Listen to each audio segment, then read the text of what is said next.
had to get some water. All right, so we need some functions. Now, I'm going to do these functions and then you will understand why I've done them. Okay, so this is our game interface. All right, so I'm going to do void, and we're going to call this initialize. I'll do the S, and then just going to do brackets, and then finish it with a semicolon. Right, so we're going to go down, and what we're going to do, we're going to recreate. So I go here, the load content, update, draw, and we're going to just do this. Oh, it's all falling apart here. My mouse needed charging. My headphones just switched off. All right, so let's go. So I'm going to do update, draw, and load content. These are the ones that we're going to use. So I'm just going to add them in our game interface. Now I'm going to, the next one is load content, nothing passed in. Then we have void update. Now that has a game time, and we call it game time, and then like this. Okay, so I'm just going to double check that. So so update and draw have game time passed in. We'll go through what game time is. That's very handy for moving stuff around. So I'm going to block copy that one, go down, and we're going to call this one draw. Lovely. So this one, that one, and that one. Right. So I don't like how it says references here, but what I'm going to do is a comment. So I'm just going to, in C#, especially in this IDE, as in Visual Studio 2019, if you continually press the / 3 times, so I'll do it 1, 2, 3, it does a comment. Okay, so I'm going to just type initializes initialize any initialize initialize called upon on creation of object. Oh my lord, trying to think how to do that. Our next one, load content, a little bit easier to record, 3 slashes, load content. So I'm just going to put loads the content at prior to full use. Okay. And this one, just going to do a little tab and do the 3 things again. Notice this has added a parameter. This is for commenting. Very, very handy. Okay, so if I do this one, and then we're just going to put update allows logic and input, etc. to be handled. Okay, and then put carriage return a few times, do another 3 slashes, draws all objects to the screen. Okay, that should do. So just got some comments in here, and so it just makes it easier to understand. Very little time was taken, and it's very simple. 3 forward slashes, the top of the actual function name, and then it automatically brings up the summary and the not summary, and in between there you would type your anything that you wanted. So you can make the comments quite long actually. Right. So that is our interface. Okay. Before people complain, normally I would do this. I'll put an I indicating that it's an interface, but I'm not going to because we won't for now. I might change that later, but I've called it game interface, which is good enough for our understanding. All right. So at this point in game, which is a off modules, we have a new source file that's called game interface. Okay, so we need another source file now, and we're going to call that one Sprite. So in Sprites, so highlight Sprites, just click on it, right click, and then add, and then go across class. And we want to remove class 1, and we just call it Sprite. And then hit that, and it's already done. Brilliant. Okay, there's certain things that we have to do again. For ease, I would suggest going to game interface, go to the top, highlight these the three lines at the top, the using ones for the namespaces, go to sprite, and then replace the ones that are automatically created. Alright, so we've got that. Obviously, this is our class, and it's called a sprite. We're going to keep it as a class, make it public, and we're going to do this. So it's a colon, and then we're going to call it game interface. Okay, there's an error. Now the reason for that is that we haven't included a path for this one. Now we do that by using the using command.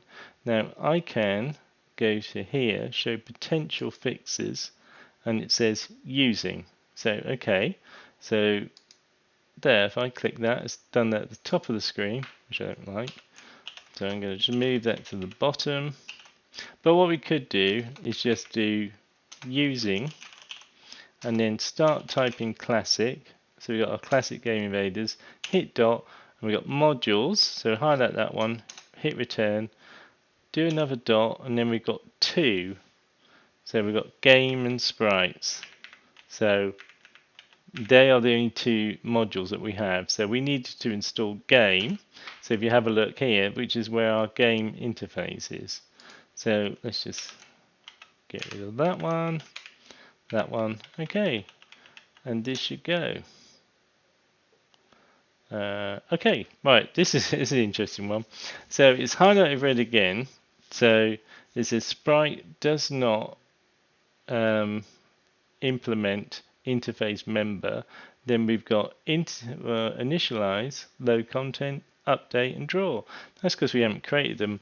The thing about an interface, it forces you to make sure that you have certain functionality that you will need. So let's go on show potential fixes, and it's implement that one, which we will do. That one looks quite good. So it says it's going to implement the code for us. So hit implement interface, and it's there. It's already done it all. Lovely. We did not have to type a thing. Right. It's done it all in the wrong order. Done it alphabetically. So you can leave them as is, but I'm going to remove these lines and just move this one into a better place down here. Okay, just keeps everything consistent. Alright, so we have our interface. Now, what this line here does, it throws an error, throws an exception because it's not implemented. So it's got throw new system dot not implemented exception. So it will throw an error if this gets called. We'll be calling these, so I'm just going to remove these for now.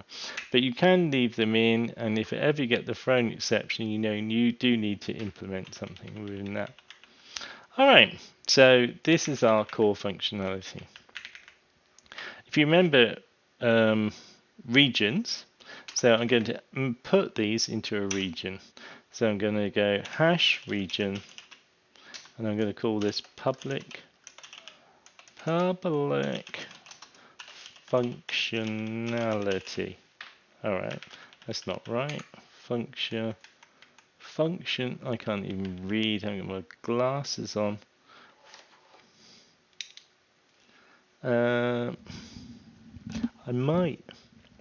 You might have to bear with me with regards to have I spelt that correct. I'm going to go on a different window and just do functionality. So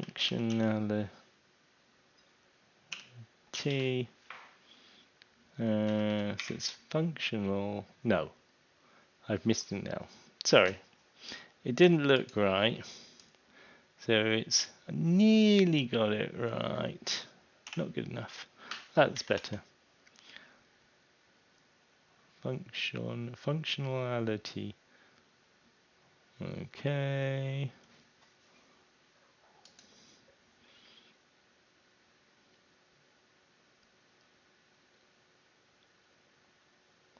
Alright.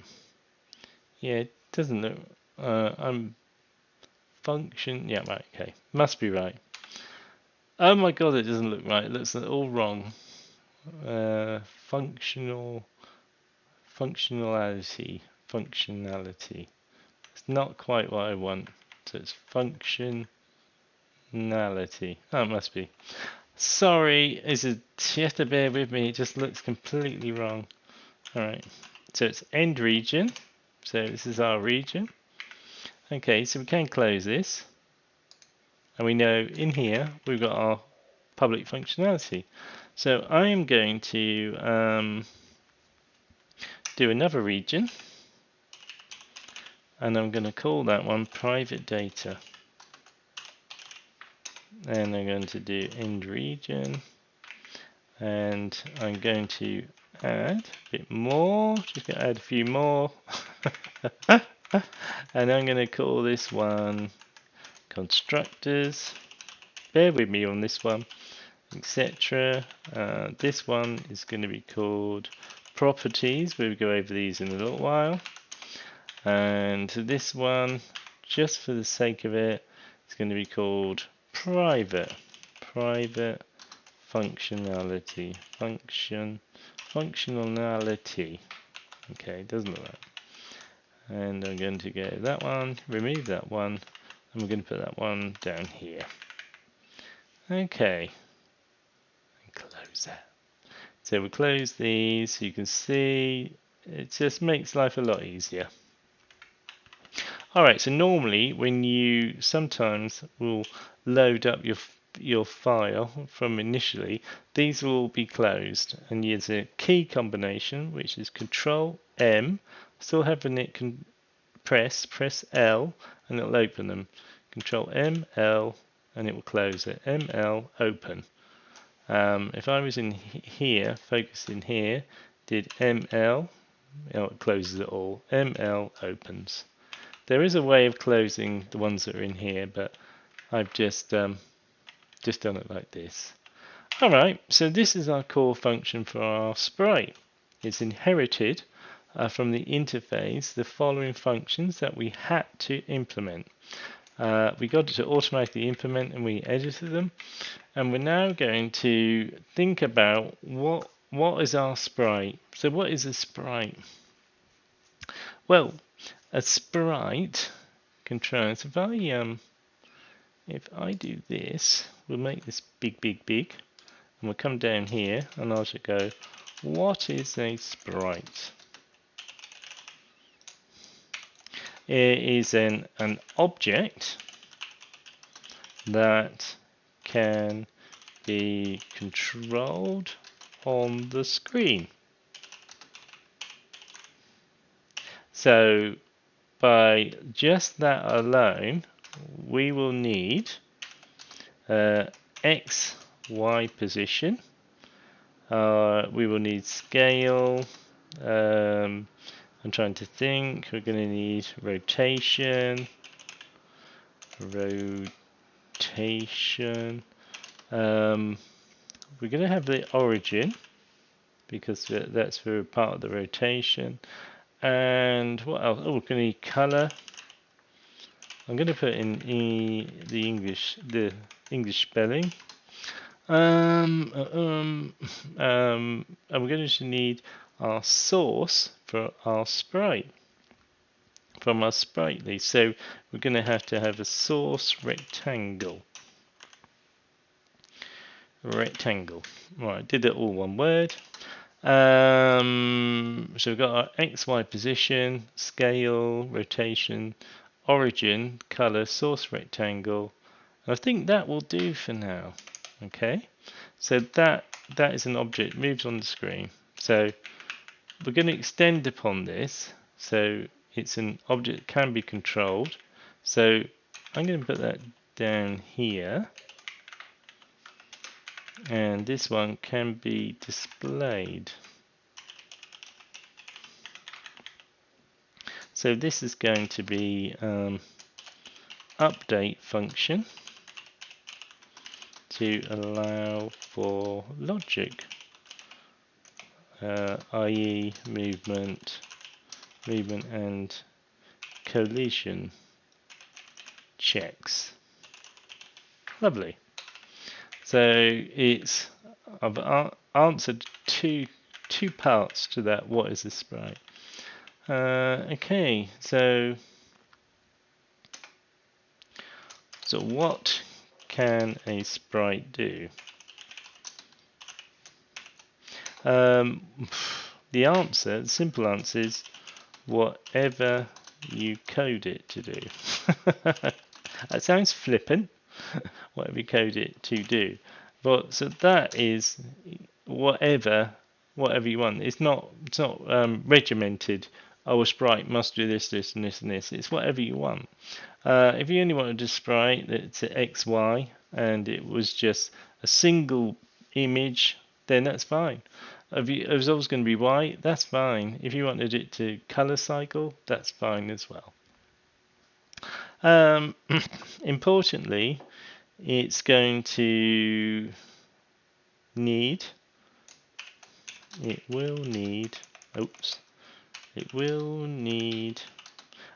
going to put some AI. This is not artificial intelligence in the way of it needs a neural network. It is just some simple decision makings depending on certain parameters. So it's going to need some AI. That will mean if it's an invader, you will need to move across the screen and fire. And know that when it gets to the edge of the screen, it's got to move down a little bit, then change direction, and then it goes down a little bit more. And when it hits a certain level at the bottom of the screen, it's technically invaded, and that is the end of that game. Yeah. Okay, so that is the AI or game logic. It's going to. It must be able to cleanly, or it must be able to be cleanly removed. Right, lovely. Well, that will explain later. Yeah, because you do need to remove the sprite as quickly as you add the sprite. And it's sound and possible player input will be needed. Okay, so that is our sprite and what we need to do. Okay, so we've got our update function. We have a draw function, which we could add here, but that's already here. I won't put draw function. So, and we know what a sprite does now. So what we're going to do, we're going to handle this bit. So we're going to create some certain functionality in a way that we can easily use it within our sprite batch.draw. Okay, so it just makes it easier to use. And back to sprite thing. So in here, so it's private. Now I always put private, so put private. Our first parameter is xy. Now we know that that is a vector 2, so we're just going to type vector 2 and then tab it a bit, and I'm going to just call this one position. Okay, lowercase position. Another private, and we have our rectangle, and I'm going to call that source rect. Okay, and that's that one. And then we're going to have private, let me just check on our list, XY, so scale, rotation, origin. Alright, so let's do scale, and scale we know is a float, so it's going to do float, and that one is, I'm just going to do F scale. Lovely, notice the capital S there, so it's F scale. And then I'm going to do another one, private, and this is origin. Now I know this one's a vector 2, so it's a vector 2, oh dear, vector 2, and we're going to call this one origin, and let's do private again, and what we got, origin, so we've got scale, origin, and rotation. Right, we need that one. So that's a float. So it's float F rotation. Oh, I keep missing the T. And lovely. Okay, so that's them. We're going to need a color. So it's color, and we will call this sprite color. Lovely. I would normally, if it was me, I'd just call it ink. But I will just call it sprite color. Right, color. So we need our effects. So let's do private. Is that sprite effect? Okay, so I'm going to tab these all in above. So I'm going to put. So I'm just going to call this one effect. Okay, let's just move these. A simple way of doing this is to highlight the top one, hit the Alt key, and then move the mouse down so you've got it highlighted there. Then press Tab. All of them are done. It's lovely. So go to the top one, press the Alt, move down until you've got a single line highlighted, and then you can go like move forward, you can move back, Shift Tab, Tab, Shift Tab. It's just easy for highlighting a lot. So that's them sorted out. So we just need, we're never going to change the sprite depth, but we're going to have that in there anyway, just in case. So let's call this one, it's a float, and just call this sprite depth. Let's have a quick look, because I'm having a moment here where I can't, for the love of me, remember. So it's depth. It's DEPTH. Right, lovely. I couldn't remember how to spell it. Just bear with me. It's a pain. Right, PTH. Lovely. Sprite depth. Okay, so that's all our sprites. We do want to make these public, but we don't want to make these public. We want to allow some control. Normally you'd have them with properties. Now properties, it'd be easier to actually just show you the command and then show it in code as to how it's easy to implement that. So I'm just going to go, that's public, and it's going to be a vector2, and I'm going to go position in capital position, and I'm going to go, I'll do this on separate lines. So you do return the squiggly brackets, close them. Now you want a get and set. I will I'll just quickly do one. So you do a get, and you open up the quickly brackets, and this is getting. So you want a return. Open up the brackets. I always have everything. All returns are always in brackets, so it'll annoy everyone. And we have lowercase position. Okay, and it's a command. You put semicolon, and that is our get done. Now set is this one. Set. And we need to open up our what do we call it? Squiggly lines, and we're going to do value, which is what passes in. So I'm going to do position equals value. Okay, value, because that is the value that's being passed in when you set it. Do that semicolon, and that's that done. Lovely. So that is a property. What that does, it allows us to access a private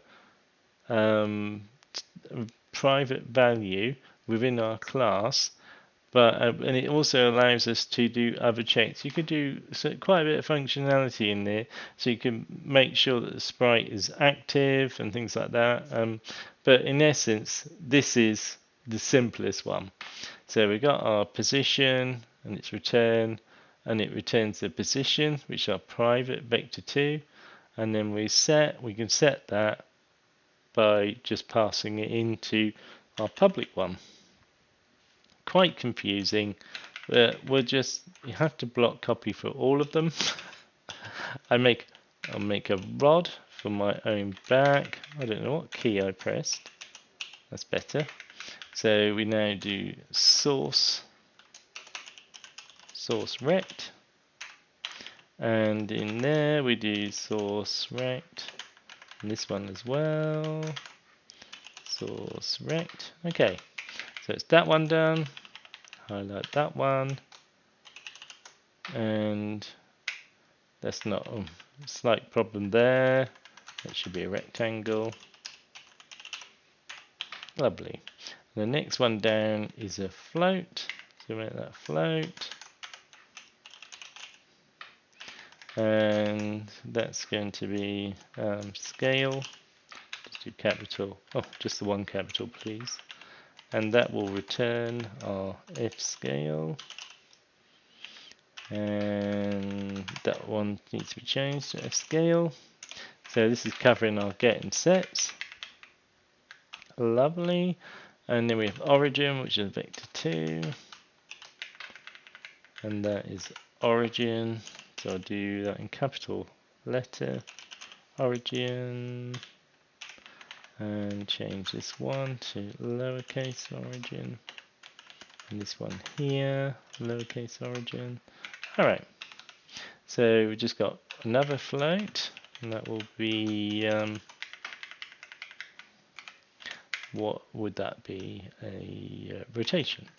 Okay, so that's a float, and that's rotation, and this will be our F rotation. Lovely. So I'm only doing the first capital letters and then hitting return. There, hit return. And it makes it a lot easier when it sort of comes up on the preemptive list. Now I've got sprite color, and that is a color. So color, American spelling, and then we will call it sprite color. Sprite color. I'll do English spelling. And in here we'll call it sprite, not sprite depth, sprite color and sprite color. There, lovely. Working our way through them, we've got sprite effect. So this one is a sprite effect, and this is effect. So do effect, and here we do the lowercase version of it, effect, and the same place this one, effect. Lovely. Finally, we have our float, which is our sprite depth. So, it's just, well, it runs. let's just not do that. Okay, so I'll highlight that, and it's the last one, which is sprite depth, which is a float, and that will be sprite depth, and we called it sprite depth, that one, lowercase, just SPR, sprite depth. Lovely. So that is that. So that is there's a lot of work there. Type it out at your leisure, pause the video, just go through, make sure you have the correct type and the uppercase version of the name. Okay, I'm not sure why that one, have I named that one? It's there, isn't it? Okay, alright, well, it's fair enough. Why origin?